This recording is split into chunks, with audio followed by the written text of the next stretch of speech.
कपिल पाजी, आपकी batting lineup और भी ज़्यादा स्ट्रॉन्ग और भी ज़्यादा डेप्थ वाली हो सकती थी अगर पंत टीम में शामिल होता। हम काफ़ी सरप्राइज थे कि पंत की जगह कार्तिक टीम में शामिल हुए। आप लोगों को भी थोड़ा सा सरप्राइज मिला या आप लोग एक्सपेक्ट कर रहे थे? नहीं, हम भी सरप्राइज थे, बिल्कुल, इसमें कोई दो राय नहीं है।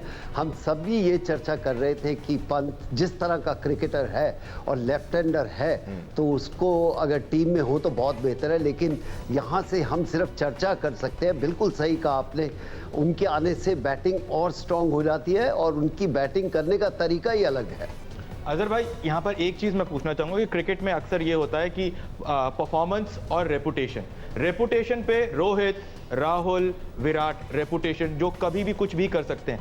परफॉर्मेंस पे अगर हम बात करें तो हार्दिक पांड्या, सूर्य कुमार यादव, दीपक हुडा जो बाहर बैठे हैं, ऋषभ पंत जैसे अभी पाजी ने कहा कि बाहर बैठे हुए हैं, तो उसके बाद अगर हम देखें तो ये अपने आप में एक बहुत गुड साइन है इंडियन क्रिकेट के लिए कि रेपुटेशन तो है, वो कभी भी किसी दिन स्ट्राइक करेंगे, लेकिन परफॉर्मेंस की बात करें तो वो भी काफी बल्क में है इंडियन टीम के पास। बिल्कुल, देखिए अगर आपके जो रेप्यूटेड प्लेयर्स हैं वो कहीं ना कहीं अगर फेल होते हैं तो उसके नीचे के जो हमारा लोअर ऑर्डर है कि उनके ऑलमोस्ट उनके नज़दीक आके खेल सकता है, उतना कॉम्पिटिशन है। क्योंकि अगर आप देखेंगे तो लास्ट में हार्दिक पांड्या और जडेजा को आपको ऊपर भेजा गया क्योंकि लेफ्ट हैंडर थे, तो मैं समझता हूँ बहुत बड़ा अच्छा डिसीजन था। अगर वो जल्दी आउट होते तो लोग उसके बारे में फिर अगेंस्ट में बोलते थे। देखिए, रेपुटेशन एक ऐसा है, कभी भी जो रेप्यूटेड प्लेयर होता है वो कभी भी कुछ भी कर सकता है जैसा आपने कहा है, बट लेकिन कंसिस्टेंसी भी एक इंपॉर्टेंट चीज़ है। क्योंकि अगर आप बड़े बैट्समैन हैं, आप रेप्यूटेड बैट्समैन हैं, आपको कंसिस्टेंट होना पड़ता है। क्योंकि अगर आप कंसिस्टेंट नहीं होंगे तो वहाँ पे खेलना फिर बहुत मुश्किल होता है। क्योंकि इसलिए जब बातें होना शुरू होती कि ओके ठीक है भाई, बहुत बड़े प्लेयर है बट स्कोर नहीं कर रहे हैं, तो अगर आप अच्छे प्लेयर है तो आपको कंसिस्टेंट होना पड़ता। और जैसे विकेट के बारे में आप जैसे बात कर रहे हैं, तो एक जो बड़ा प्लेयर वही होता है जो कोई भी विकेट पे अडेप्ट करता है अपने आप को जो अडेप्टेबिलिटी है जो बैट्समैन की। आप ये नहीं कह सकते मैं फ्लैट विकेट का ही प्लेयर हूँ या बॉल स्विंग हुआ तो नहीं खेल सकता हूँ, ऐसा नहीं, कुछ नहीं है। अगर आप बड़े प्लेयर है, पाए के प्लेयर है, तो आपको हर विकेट पे अडेप्ट करना पड़ता है और स्कोर करना पड़ता है क्योंकि आप बड़े प्लेयर हैं। हरफन मौला खिलाड़ी की जल्दी से बात करते हैं। हार्दिक पांड्या का यहाँ पर जिक्र कर लेना बहुत जरूरी है और मुझे लगता है इंजी भाई से ही जानते हैं। जरा इंजी भाई, हरफन मौला हार्दिक, उसका जवाब मिल पाया पाकिस्तान को? इस चीज का हार्दिक पांड्या का जवाब नहीं, बड़ा ज़बरदस्त है। उसने बड़ी ज़बरदस्त परफॉर्मेंस दी और ये उसका पहला मैच नहीं था कि जिसमें उसने ज़बरदस्त परफॉर्मेंस दी। पहले भी उसने इस तरह की परफॉर्मेंस दे रखी है, अच्छा ऑलराउंडर है।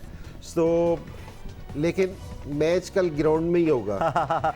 पटेल टीम में आ गए हैं और जो बात हमें एक्चुअली करनी चाहिए दानिश, वो ये है कि रविंद्र जडेजा अब नहीं है, तो मतलब उसकी जगह पे अक्षर पटेल को आप देखेंगे या फिर आप कहोगे कि नहीं, इससे अच्छा मौका नहीं है ऋषभ पंत को रखने का और इंपैक्ट और ज्यादा देने का इस पाकिस्तान बॉलिंग अटैक के खिलाफ? नहीं, बिल्कुल, देखिए ऋषभ पंत को तो आप रखना ही चाहिए क्योंकि वो मेन आपके जबरदस्त प्लेयर है। ऐसा नहीं कि वो हर मैच में परफॉर्मेंस के, इवन टेस्ट मैचेस में भी अच्छा खेले, 50 ओवर में भी, T20 के, तो वो बहुत बड़े प्लेयर है। तो मैं समझता हूँ ऋषभ पंत को रखना चाहिए, बट लेकिन जडेजा के जो रिप्लेसमेंट है वो अक्षर पटेल भी अच्छे हैं, उन्होंने भी काफी मैचेस जिताए हैं।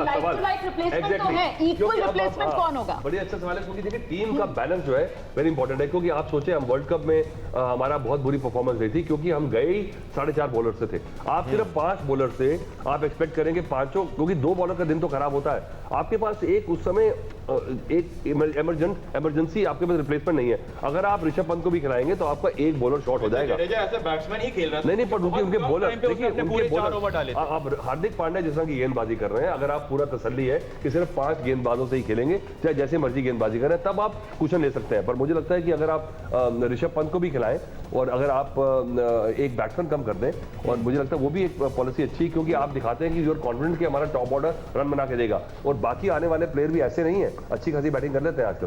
पाजी, इंजी भी कुछ कहना चाह रहे हैं। जी कपिल पाजी कहते हैं, उसके बाद आ रही हूं। नहीं, पहले पाजी को कहने दे प्लीज, पाजी को पहले बात करने दे। मैं यही कहूँगा कि हाँ, ये सही है। अगर आपके पास एक बोनस बॉलर है, हार्दिक पांड्या बोनस बॉलर होना चाहिए, और उसके बाद 5 अगर आपके पास मेन है, क्योंकि हार्दिक पांड्या और जडेजा का एडवांटेज ये था दोनों एज ए बैट्समैन खेल सकते थे, तो इसलिए कमी होगी। अगर आपका एक गेंदबाज कम पड़ गया तो फिर थोड़ी मुश्किल हो सकती है। अभी तक गेंदबाजों ने इतना कॉन्फिडेंस नहीं दिया। अगर आप 6 बल्लेबाजों के साथ जाते हो तो कोई प्रॉब्लम नहीं है T20 में। इंजी भाई आइए। जी, जो पाजी ने बात की, मैं भी यही बात कर रहा था।